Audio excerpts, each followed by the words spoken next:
Theron Ware looked about him with frankly undisguised astonishment. The room in which he found himself was so dark at first that it yielded little to the eye, and that little seemed altogether beyond his comprehension. His gaze helplessly followed Celia and her candle about as she busied herself in the work of illumination. When she had finished and pinched out the taper, there were 7 lights in the apartment, lights beaming softly through half-opaque alternating rectangles of blue and yellow glass. They must be set in some sort of lanterns around against the wall, he thought, but the shape of these he could hardly make out.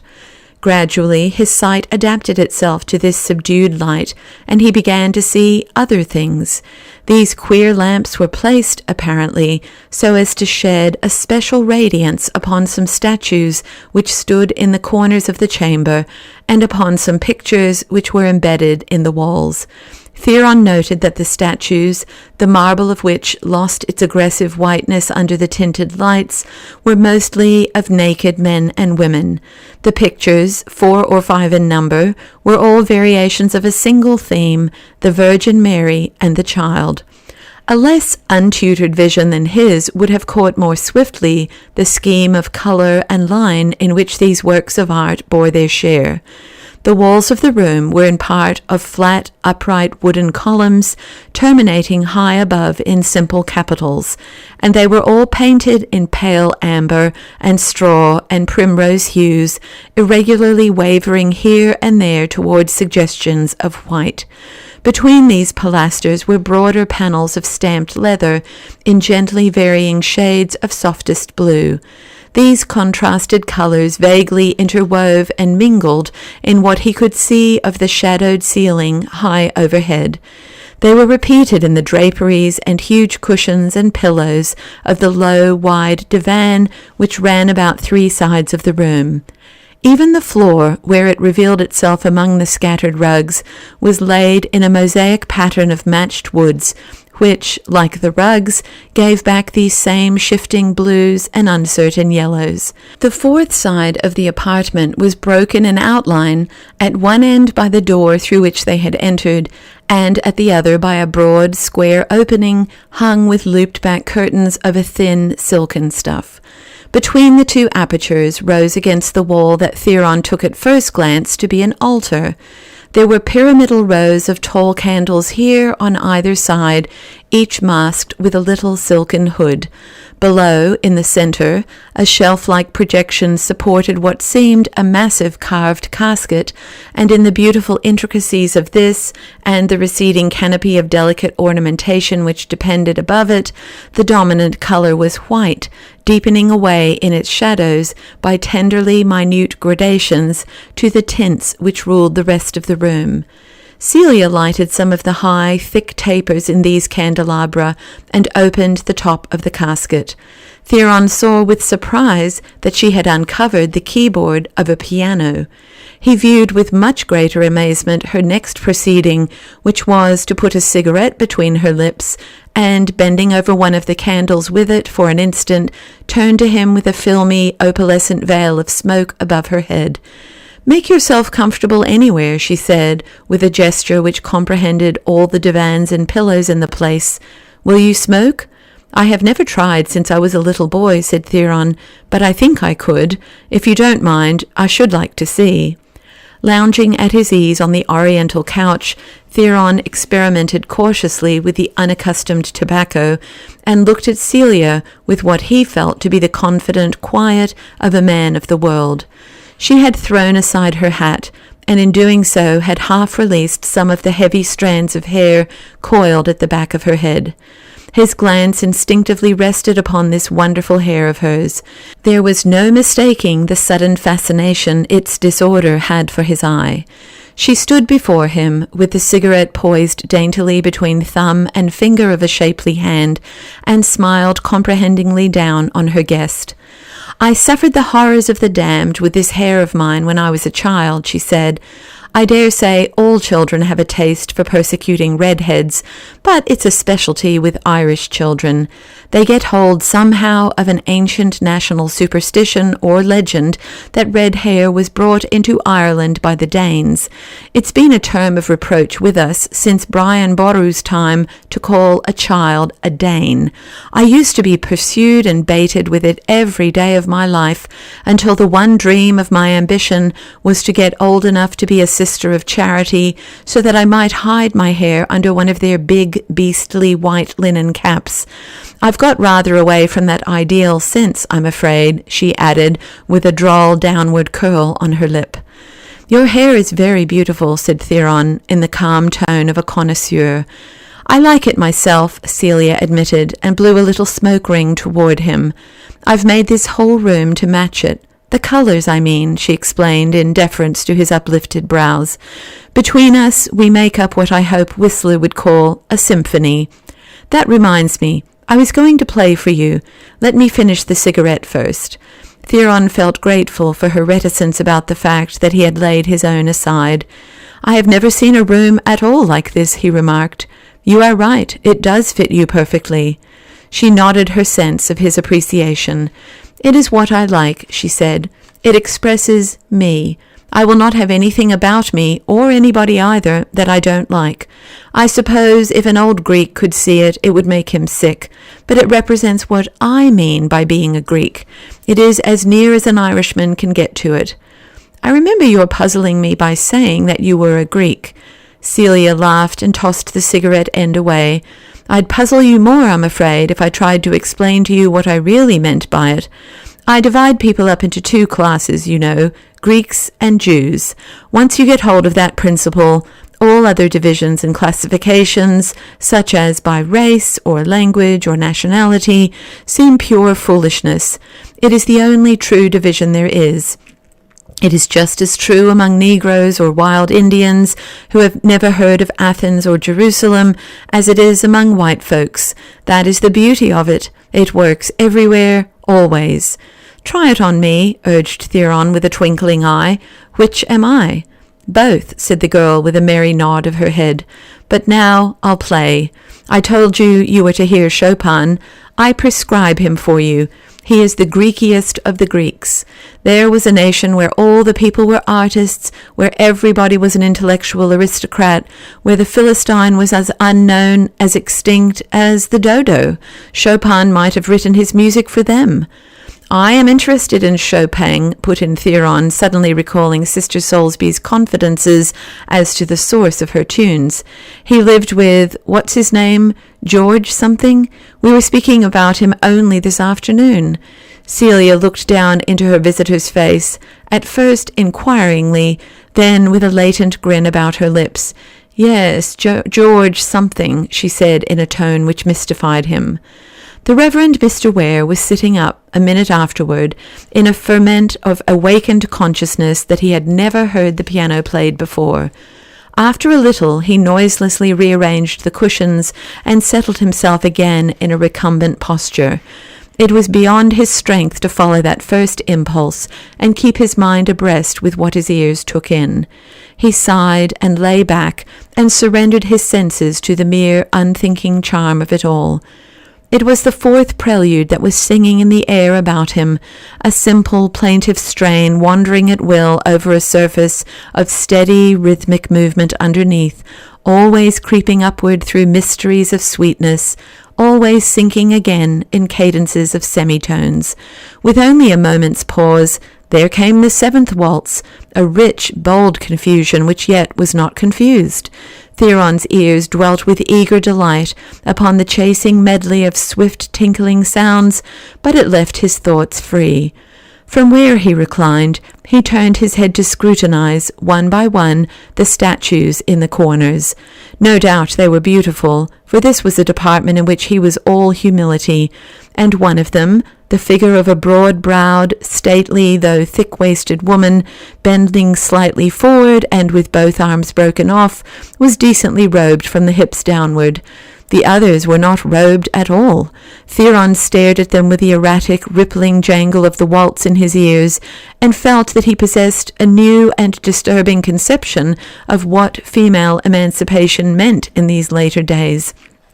Roving along the wall, his glance rested again upon the largest of the Virgin pictures, a full-length figure in sweeping draperies, its radiant, aureoled head upturned in rapt adoration, its feet resting on a crescent moon, which shone forth in bluish silver through festooned clouds of cherubs.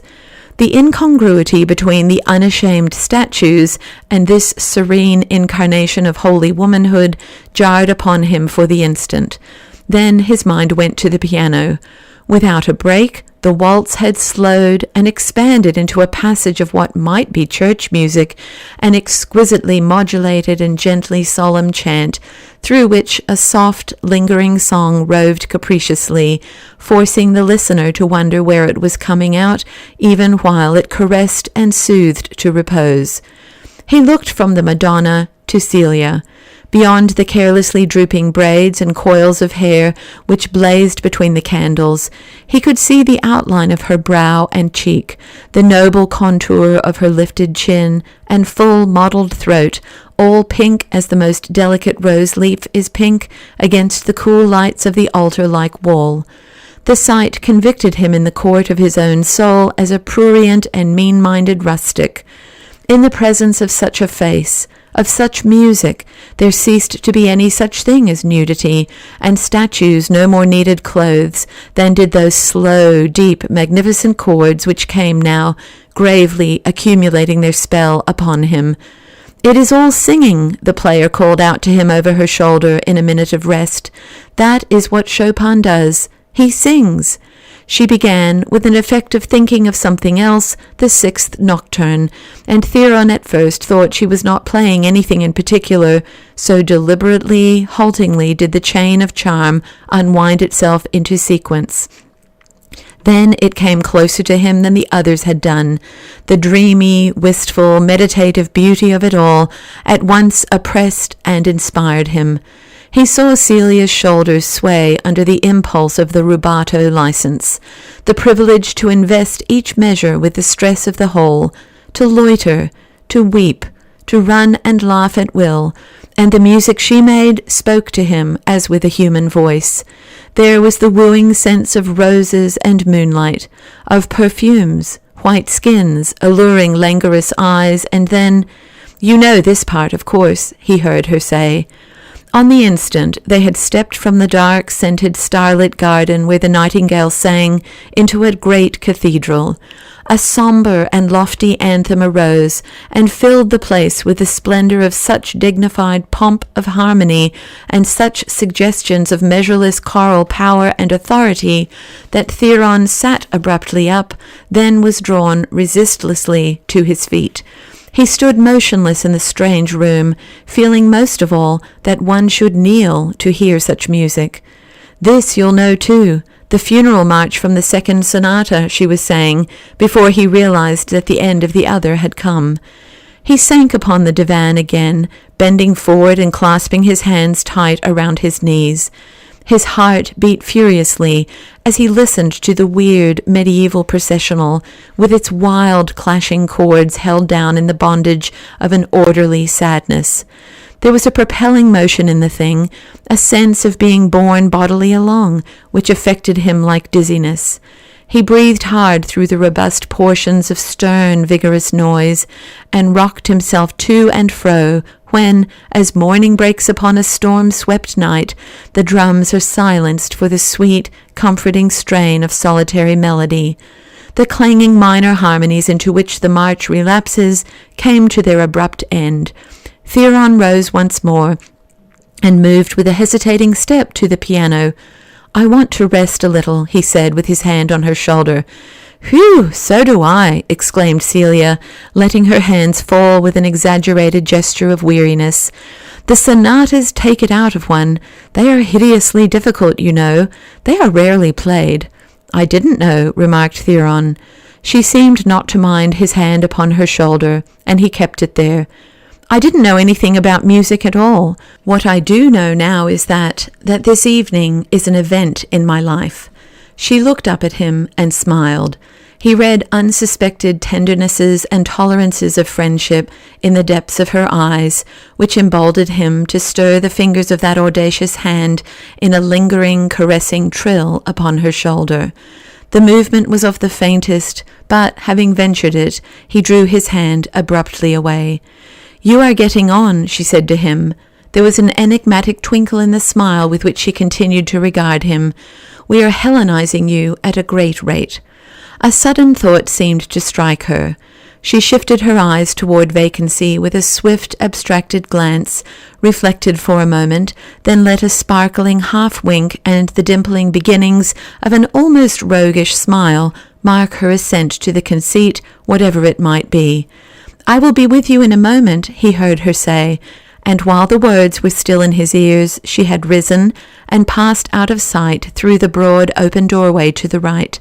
The looped curtains fell together behind her.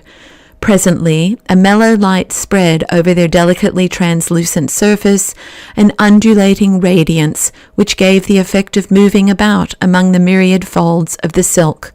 Theron gazed at these curtains for a little, then straightened his shoulders with a gesture of decision, and, turning on his heel, went over and examined the statues in the farther corners minutely. "If you would like some more, I will play you the Berceuse now." Her voice came to him with a delicious shock. He wheeled round and beheld her standing at the piano, with one hand resting, palm upward, on the keys. She was facing him. Her tall form was robed now in some shapeless, clinging drapery, lustrous and creamy and exquisitely soft like the curtains. The wonderful hair hung free and luxuriant about her neck and shoulders, and glowed with an intensity of fiery color which made all the other hues of the room pale and vague. A fillet of faint, sky-like blue drew a gracious span through the flame of red above her temples, and from this there rose the gleam of jewels. Her head inclined gently, gravely toward him, with the posture of that armless woman in marble he had been studying, and her brown eyes, regarding him from the shadows, emitted light. "It is a lullaby, the only one he wrote," she said, as Theron, pale-faced and with tightened lips, approached her. "No, you mustn't stand there," she added, sinking into the seat before the instrument. "Go back and sit where you were." The most perfect of lullabies, with its swaying abandonment to cooing rhythm, ever and again rising in ripples to the point of insisting on something, one knows not what, and then rocking, melting away once more, passed, so to speak, over Theron's head. He leaned back upon the cushions and watched the white, rounded forearm which the falling folds of this strange, statue-like drapery made bare. There was more that appealed to his mood in the third ballade. It seemed to him that there were words going along with it, incoherent and impulsive, yet very earnest words, appealing to him in strenuous argument and persuasion. Each time he almost knew what they said, and strained after their meaning with a passionate desire, and then there would come a kind of cuckoo call, and everything would swing, dancing off again into a mockery of inconsequence. Upon the silence there fell the pure, liquid, mellifluous melody of a soft-throated woman singing to her lover. "It is like Heine, simply a love poem," said the girl over her shoulder. Theron followed now with all his senses as she carried the 9th nocturne onward. The stormy passage, which she banged finely forth, was in truth a lover's quarrel, and then the mild, placid flow of sweet harmonies into which the furor sank, dying languorously away upon a silence all alive with tender memories of sound. Was that not also a part of love? They sat motionless through a minute, the man on the divan, the girl at the piano, and Theron listened for what he felt must be the audible thumping of his heart. Then, throwing back her head, with upturned face, Celia began what she had withheld for the last, the 16th mazurka. This strange foreign thing she played with her eyes closed, her head tilted obliquely, so that Theron could see the rose-tinted, beautiful countenance, framed, as if asleep, in the billowing luxuriance of unloosed auburn hair. He fancied her beholding visions as she wrought the music, visions full of barbaric color and romantic forms. As his mind swam along with the gliding, tricksy phantom of a tune, it seemed as if he too could see these visions, as if he gazed at them through her eyes. It could not be helped. He lifted himself noiselessly to his feet and stole with caution toward her. He would hear the rest of this weird, voluptuous fantasy standing thus, so close behind her that he could look down upon her full, uplifted face, so close that, if she moved, that glowing nimbus of hair would touch him. There had been some curious and awkward pauses in this last piece, which Theron, by some side cerebration, had put down to her not watching what her fingers did. There came another of these pauses now, an odd, unaccountable halt in what seemed the middle of everything. He stared intently down upon her statuesque, dreaming face during the hush, and caught his breath as he waited. There fell at last a few faltering, ascending notes, making a half-finished strain, and then again there was silence. Celia opened her eyes and poured a direct, deep gaze into the face above hers. Its pale lips were parted in suspense, and the color had faded from its cheeks. "That is the end," she said, and with a turn of her lithe body stood swiftly up, even while the echoes of the broken melody seemed panting in the air about her for completion. Theron put his hands to his face and pressed them tightly against eyes and brow for an instant. Then, throwing them aside with an expansive downward sweep of the arms and holding them clenched, he returned Celia's glance. It was as if he had never looked into a woman's eyes before. "It can't be the end," he heard himself saying in a low voice charged deep with significance. He held her gaze in the grasp of his with implacable tenacity. There was a trouble about breathing, and the mosaic floor seemed to stir under his feet. He clung defiantly to the one idea of not releasing her eyes. "How could it be the end?" he demanded, lifting an uncertain hand to his breast as he spoke, and spreading it there as if to control the tumultuous fluttering of his heart. "Things don't end that way." A sharp, blinding spasm of giddiness closed upon and shook him while the brave words were on his lips. He blinked and tottered under it as it passed, and then backed humbly to his divan and sat down, gasping a little and patting his hand on his heart. There was fright written all over his whitened face. We forgot that I am a sick man," he said feebly, answering Celia's look of surprised inquiry with a forced, wan smile. "I was afraid my heart had gone wrong." She scrutinized him for a further moment with growing reassurance in her air. Then, piling up the pillows and cushions behind him for support, for all the world like a big sister again, she stepped into the inner room and returned with a flagon of quaint shape and a tiny glass. She poured this latter full to the brim of a thick, yellowish, aromatic liquid and gave it him to drink. "This Benedictine is all I happen to have," she said. "Swallow it down. It will do you good." Theron obeyed her. It brought tears to his eyes, but, upon reflection, it was grateful and warming. He did feel better almost immediately. A great wave of comfort seemed to enfold him as he settled himself back on the divan. For that one flashing instant, he had thought that he was dying. He drew a long, grateful breath of relief and smiled his content. Celia had seated herself beside him, a little away. She sat with her head against the wall and one foot curled under her and almost faced him. "I dare say we forced the pace a little," she remarked after a pause, looking down at the floor with the puckers of a ruminating amusement playing in the corners of her mouth. "It doesn't do for a man to get to be Greek all of a sudden. He must work along up to it gradually." He remembered the music. "Oh, if I only knew how to tell you," he murmured ecstatically, "what a revelation your playing has been to me. I had never imagined anything like it. I shall think of it to my dying day." He began to remember as well the spirit that was in the air when the music ended. The details of what he had felt and said rose vaguely in his mind. Pondering them, his eye roved past Celia's white-robed figure to the broad, open doorway beyond. The curtains behind which she had disappeared were again parted and fastened back. A dim light was burning within, out of sight, and its faint illumination disclosed a room filled with white marbles, white silks, white draperies of varying sorts, which shaped themselves as he looked into the canopy and trappings of an extravagantly oversized and sumptuous bed. He looked away again. "I wish you would tell me what you really mean by that Greek idea of yours," he said, with the abruptness of confusion. Celia did not display much enthusiasm in the tone of her answer. "Oh," she said almost indifferently, "lots of things.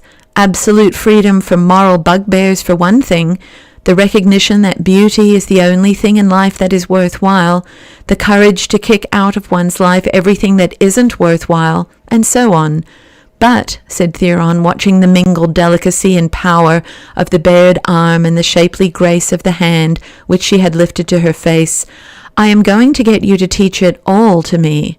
The memories began crowding in upon him now, and the baffling note upon which the mazurka had stopped short chimed like a tuning fork in his ears. "I want to be a Greek myself, if you're one. I want to get as close to you, to your ideal, that is, as I can.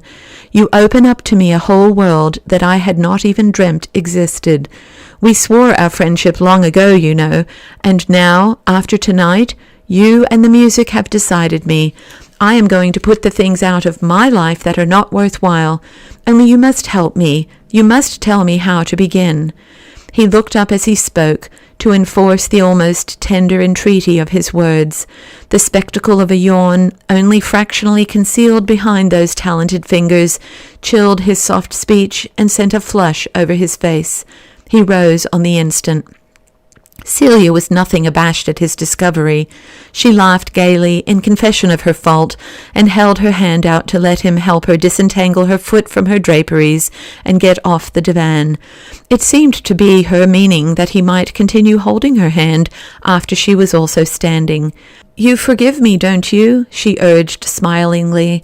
"Chopin always first excites me, then sends me to sleep. You see how you sleep tonight." The brown, velvety eyes rested upon him from under their heavy lids with a languorous kindliness. Her warm, large palm clasped his in frank liking. "I don't want to sleep at all," Mr. Ware was impelled to say. "I want to lie awake and think about everything all over again." She smiled drowsily. "And you're sure you feel strong enough to walk home?" "Yes," he replied with a lingering, dilatory note which deepened upon reflection into a sigh. "Oh, yes." He followed her and her candle down the magnificent stairway again. She extinguished the light in the hall, and, opening the front door, stood with him for a silent moment on the threshold. Then they shook hands once more, and with a whispered good night, parted. Celia, returning to the blue and yellow room, lighted a cigarette, and helped herself to some Benedictine in the glass which Theron had used. She looked meditatively at this little glass for a moment, turning it about in her fingers with a smile. The smile warmed itself suddenly into a joyous laugh. She tossed the glass aside, and, holding out her flowing robes with both hands, executed a swinging pirouette in front of the gravely beautiful statue of the armless woman.